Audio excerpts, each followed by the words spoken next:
everyone, please excuse the fact that I'm sitting on the floor, but I couldn't really find anywhere that I could have the whiteboard next to me to be able to film it, so that's why I'm on the floor.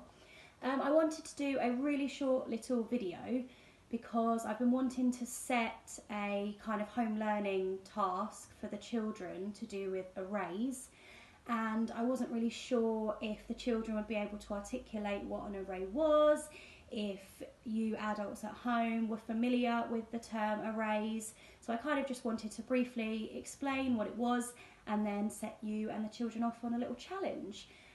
So an array is just basically a concrete or pictorial way of seeing a multiplication in a real sort of life form, and it's a really good way for the children to be able to see what that multiplication looks like, how it's represented, and it's a really easy way for them to be able to then work out the answer. So we can start off by looking at an array in a concrete form, and we do this with the children at school. So say for example they wanted to work out the answer to 3 lots of 2, 3 times 2. They could then create an array and have 3, you can't really see that, can you? 3 rows of 2. So they can see really clearly there that they've got 1 row of 2, 2 rows of 2, 3 rows of 2. So they can then count in twos to find the answer, 2, 4, 6. Or if they're not as confident on counting in twos or fives or tens or whatever it may be that you need to count, they can count individually. 1, 2, 3, 4, 5, 6. So they know that the answer is 6. Arrays also work both ways. So as well as having 3 groups of 2, we've also got 2 groups of 3, because you can look horizontally and you can look vertically. So we also have 2 lots of 3. Okay, so you can make concrete arrays with absolutely anything that you've got in your house. Food, toys, anything. Obviously I've used counters. At school we use things like cubes, any ways that the children can see in, you know, real life objects, ways that they can help to work out a multiplication. It's also really nice for the children to be able to draw an array if they're not sure, again, how to work out the answer. So say for example they wanted to work out 3 lots of 5 this time. So again, there's no way I can do this. So they could draw 2, 3, 4, 5. 1 lot of 5.